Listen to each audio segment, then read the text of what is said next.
Hey, do you want to come over and make a pot of tea, bring your favorite crystals? We could talk about our birth charts, spirits, the latest house spells we've been doing. Welcome to the neighborhood. I'm that witch next door.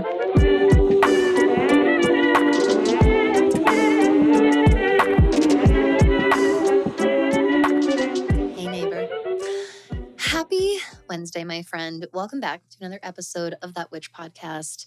This is a very important transitional episode today from one focused series and subject that we've been following into our next. So, if this is your first time here at That Witch Podcast, hello, neighbor. Welcome. I'm so glad that you found our witchy little neighborhood here. I'm Danny. I'm That Witch Next Door. I'll be your host, your guide, your mentor, your instructor, your spiritual bestie in all things modern witchcraft and cosmic living. All throughout the month of September and now transitioning into October, we have been exploring each week one element at a time in our Elemental Magick series here. So this has become what was meant to be a 4-part series has become a 5-part series. I realized throughout the month that this episode needed to happen. It's a super important transition from this very intentional elemental exploration that we've been doing together into everything that we'll be getting into October, which is then setting us up for everything we're going to be getting to in November. So I really wanted to start with the most basic of basics, get down to as about fundamental as you can and as universal as you can, and start with the elements. And we've been really letting ourselves hone in on, consume ourselves with, really surround ourselves by the energy of each of the elements as we've moved forward in this series all throughout September. So if this is your first time here, I'm really glad that you're here. We're doing some seriously magical shit right now. And I really highly advise you at least go back to the fire episode where this Elemental Magick series started, because we really build on episode after episode of one another. And again, that's exactly what led us to this very one today. So I highly recommend going back. We'll be here when you're ready. Don't you worry. We're not going anywhere. But we first went through fire. Then we walked through earth. Then we flew through the air.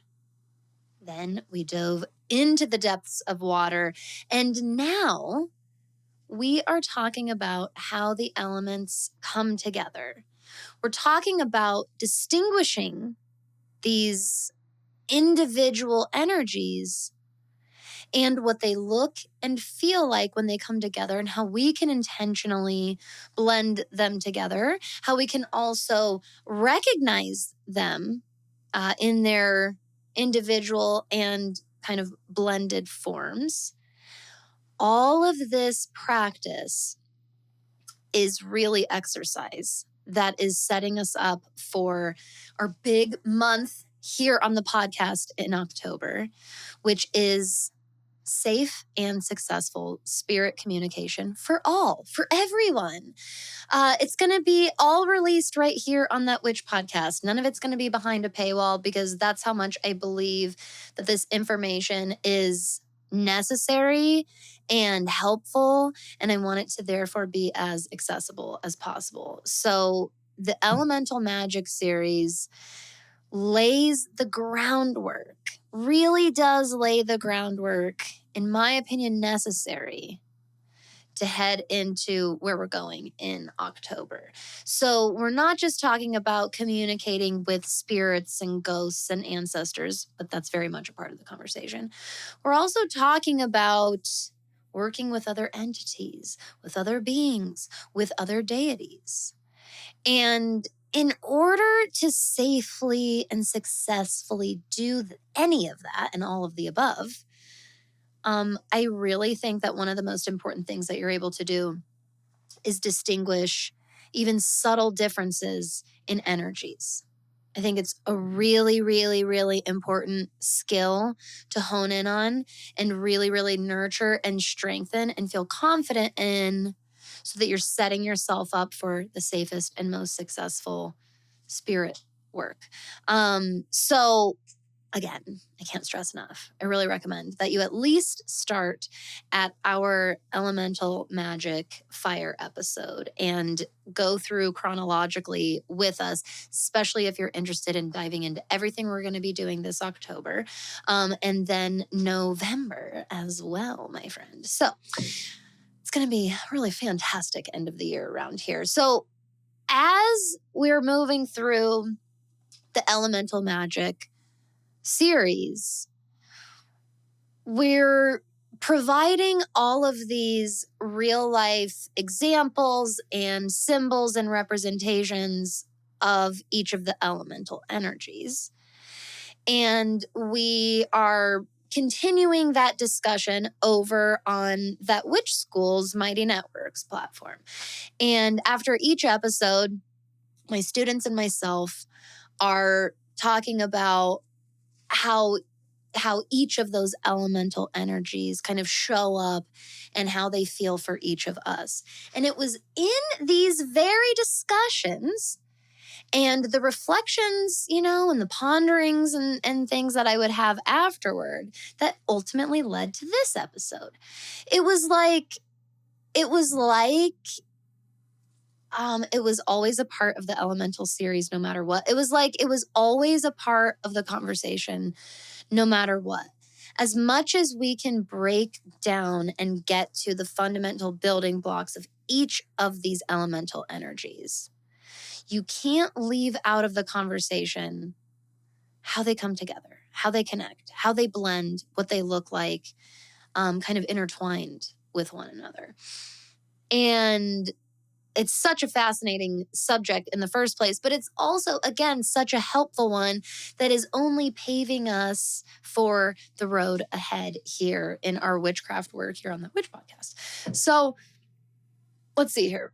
First of all, we technically started the first conversation about the elementals here on the podcast way back in 2021.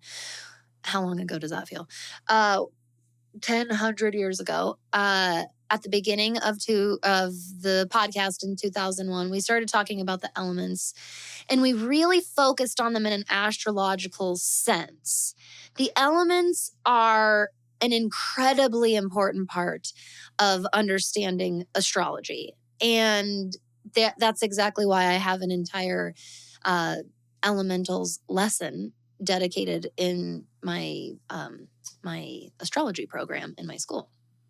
The elements are not just important in the makings of astrology and horoscopes and birth charts and so far and so forth, but I would say they are a foundational element in just about everything witchy, magic, pagan related. I won't speak for other schools of thought and philosophies and belief systems, but they are ever present more often than not, potentially, in all spirituality, spiritual forms. I mean, I think that the elements are truly so universal.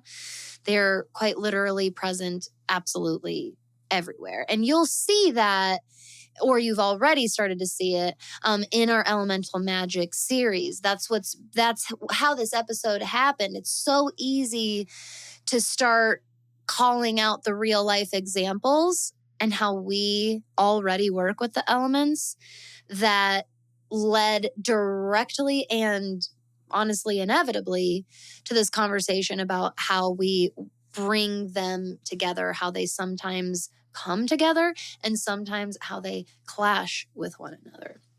So let's see here. I wanted to share first with you.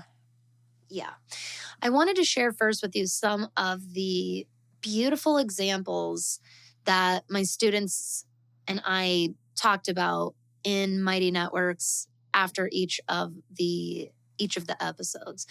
So we started with fire, and just in true fire fashion, this post in Mighty Networks was just like flooded with comments, and everyone's got something to say about fire. If it revs us up, it energizes us, it gets us started, it sparks us into action.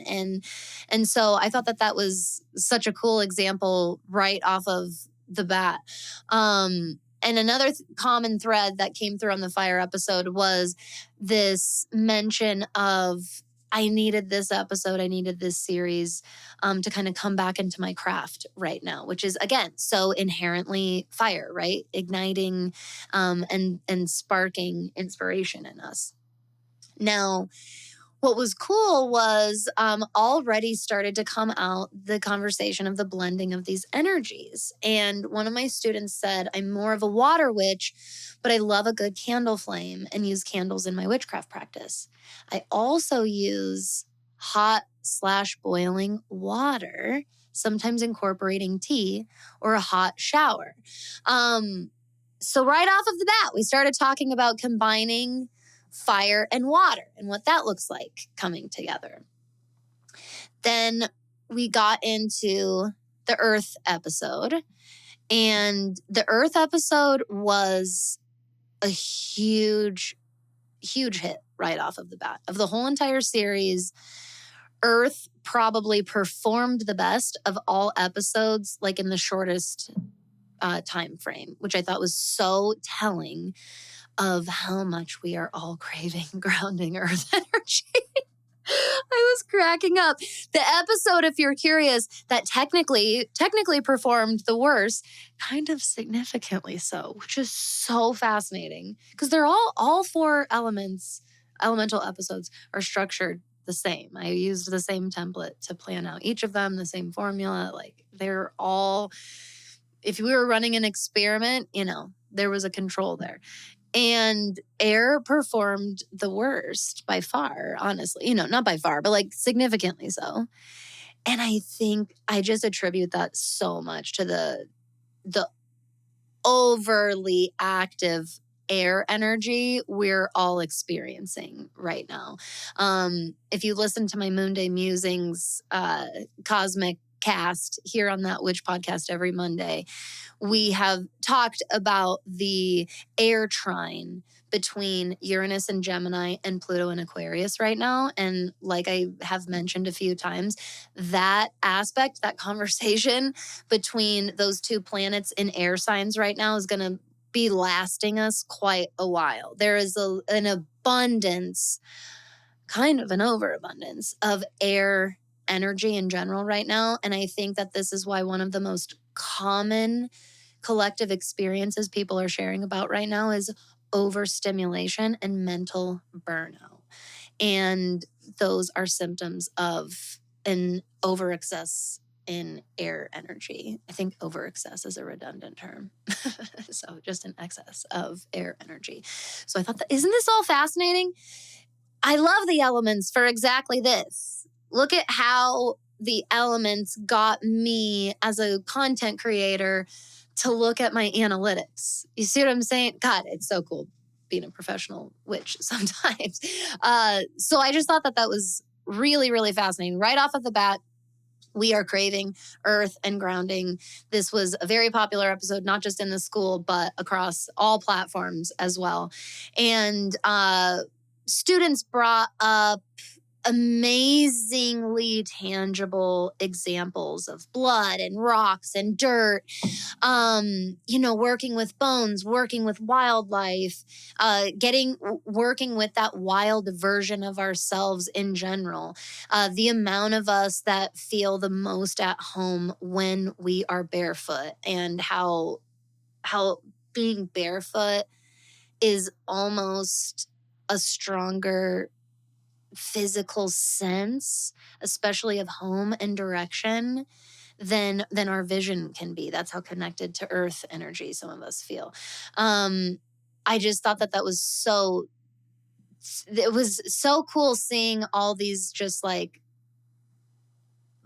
blunt, tangible examples come through, because the heavy physical, real, literal, this is all very, very earth in and of itself. And so let's see here. One of the elemental blends that came through for me after I released the Earth episode, because this whole series was coming out across eclipse season in September. One of the blends that came through for me one day was how crying, the physical experience of crying, is a blend between, or a bridge between, the water and earth realms. It's this carnal, physical body experience that is specifically triggered by an emotional experience, regardless of what the emotional experience is. And that was a really powerful one that came through for even me personally. I was like, wow, crying is totally this earthy water experience that really builds that bridge between the water realm and the earth realm. Now, on our air episode, we still got lots of great conversation in the school about, the air episode was probably the most popular proportionately in that witch school across all platforms. And I think that that also made a lot of sense, because we do so much air magic together in that witch school, because it's a place of witchy academia and learning and idea sharing and thought sharing. So it made a lot of sense why the air episode felt like this really comfortable, welcome conversation in that witch school, because it is a comfortable element that we all engage in with each other all the time in our platform.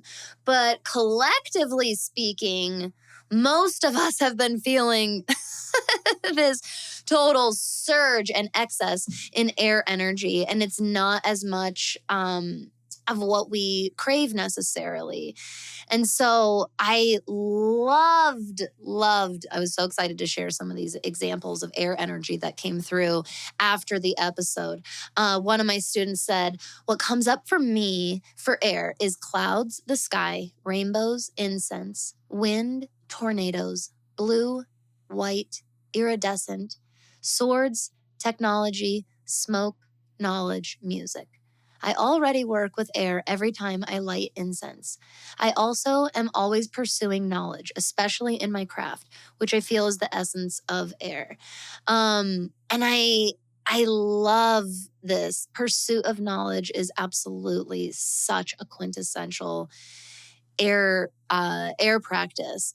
So in this, clouds, rainbows, clouds and rainbows, just starting there, is this bridge between water and air, right? Without the rain, without the water, the moisture, we don't get the experience of the clouds accumulating or the rainbows forming in the first place. Rainbows really bridge in water, air, and fire, since the sun is a part of the rainbow recipe. But then you also have the mention of incense here, and incense is smoke is absolutely associated with the air element, and we get smoke from fire. So another student of mine, I loved this reflection in here, talked about that bridge between fire and air. So my student said, I've been thinking a lot about you saying a fire planet expressing itself through an air sign, etc. I also think about the way in which those two elements traditionally interact. So the expression through an air sign of a fire planet might mean that it's harder to control that fire, because fire needs air to flourish, and wind can make fire spread, so it's harder to contain it. Whereas if fire was expressed through a water sign, it might have a more difficult time expressing itself. When I think about how I never felt much like a stereotypical Leo, but consider the lack of air in my chart, it makes me think of a smolder or embers rather than a flame, and that makes it resonate more. Which was such a powerful reflection for this person. I loved this realization, and I think it's so helpful for so many of us. That's exactly why throughout the elemental series I talked about, hey, bring that elemental label to the forefront in your astrology studies when you're breaking down those cosmic layers. Like a Gemini Mars is this fire, right? Mars is a fire planet expressing itself through an air sign. And this student is absolutely correct. Think about the physical reaction or chemical reaction that happens when you combine oxygen and fire. Think about the chemical reaction that happens when you combine water and fire or earth and fire.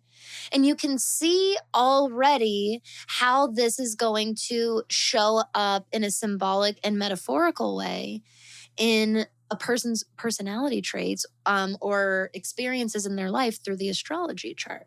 And I love that comparison of, let's say, a fire planet being expressed through an air sign or a fire sign is going to look like those flames, like really ablaze. And maybe perhaps that a fire planet expressing itself through earth or expressing itself through water might look more like a smolder or an ember. Such a freaking, I loved it. I was so excited to share that with all of you. This is one of my favorite parts in the whole world about my monthly membership, That Witch School. Just about every single episode, I make a discussion post. Once, I'm a human being. Once in a while, I forget to post an episode. But for the most part, we start a conversation together after pretty much every single episode of That Witch podcast. And it is where some of my most favorite coming full circle or connections or inspiring insights come through. It is just like real life magic, honestly. So let's look at a few more examples with each other.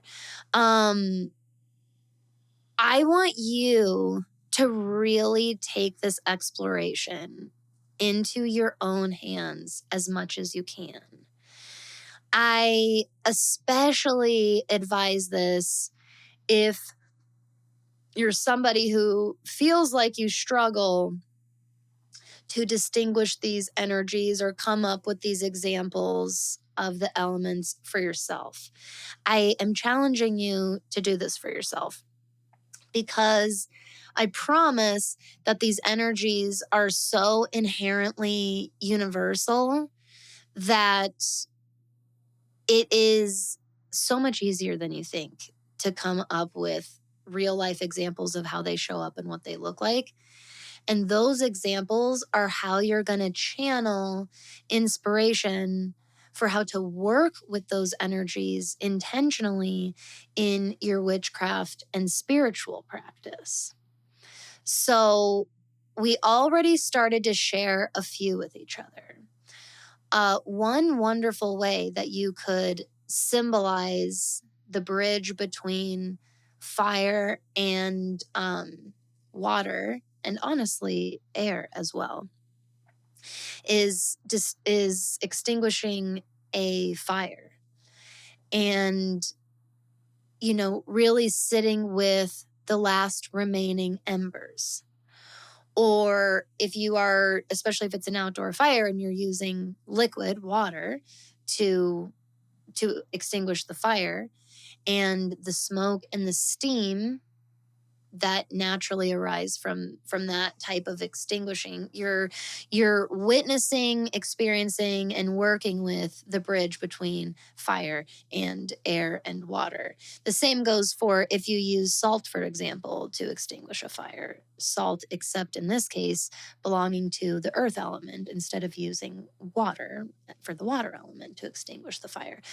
I think that start with one element and then ask yourself, what does it look like when this one and this one come together?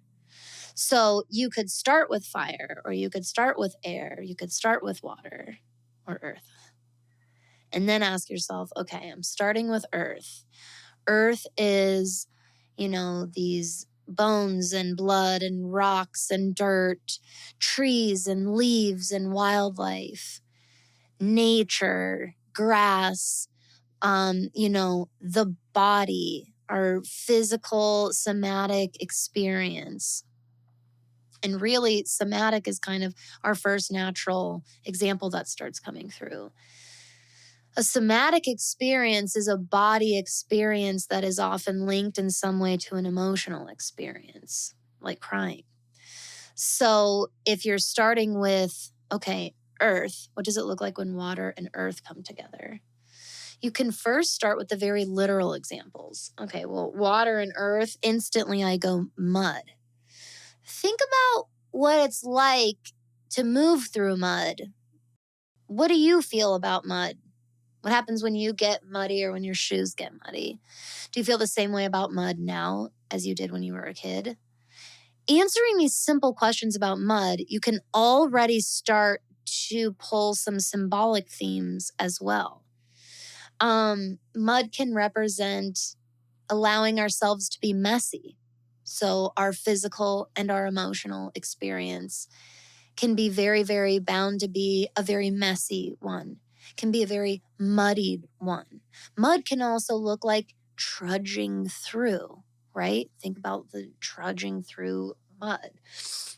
Let's use the element of air as an example. So let's look at air combined with fire. Let's go into that example. I mentioned it, but we didn't really go over it. The first thing that we usually think of is explosion. You can also think of this as combustion. Explosions can be associated with damage, reactivity, harm, chaos, the unexpected, tragedy. Combustion was kind of like when we discovered we could harness the explosion and intentionally use that energy. And so the concept of combustion was used to create all kinds of different inventions. I'm probably going to screw myself in a historical or scientific way here, but uh, I know that there is combustion in any type of firearm. Controlled combustion is something that we needed to use for intentionally the breaking down of massive structures. So something else could be rebuilt in its place, for example. So you can think about the combination of air and fire as, yes, these two can kind of ignite one another and amplify one another. And that can get out of control really, really easily. But we do have these examples that show us it can also be harnessed really, really intentionally and used for some serious power and rebirth as well. So your homework moving forward is to go through each of the elements and kind of pair them off like that, but to also keep yourself open to the real life examples that you witness in your regular life around you and in the ways you are already blending these energies yourself. So I hope that you enjoyed getting to kind of be a little bit a part of our post-episode discussion like we get to have in that witch school. And I hope that it has helped inspire you the same way it helps inspire my students and I as well.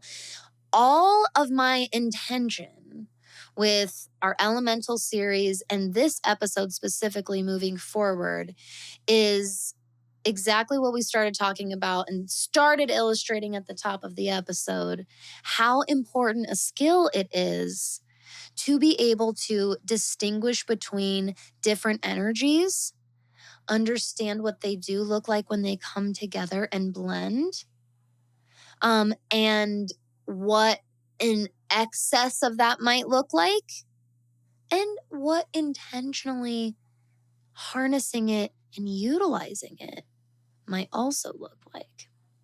I hope that the examples kind of snowball and domino effect for you. I would love to hear your examples, by the way.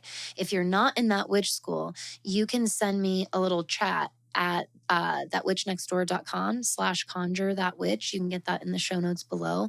And I would love to hear what the Elemental Magick series brought up for you, what insights came through for you, what inspiration came through for you. But I'm hoping that through this series, where I'm leaving you for now is with even wider open eyes and all senses in general to recognize you are better at sensing and distinguishing even super fine, subtle differences in energies than you might already think. All of this is kind of dusting off any of the nooks and crannies of our intuition that haven't been exercised and explored or utilized in a while, and getting us ready for kind of the next level of work that we're going to be exploring with each other.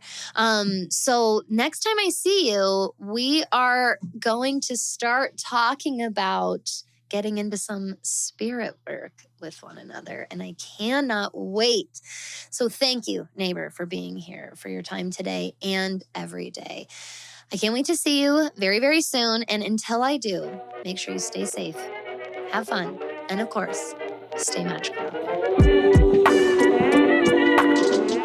If you are a big fan of That Witch podcast and everything we do here in our witchy neighborhood, I would be so grateful if you could head over and give us a 5-star review on Spotify and Apple Podcasts. This is something that helps boost our reach for the show, and it lets so many others know that what they're getting here at That Witch podcast is really, really good quality stuff.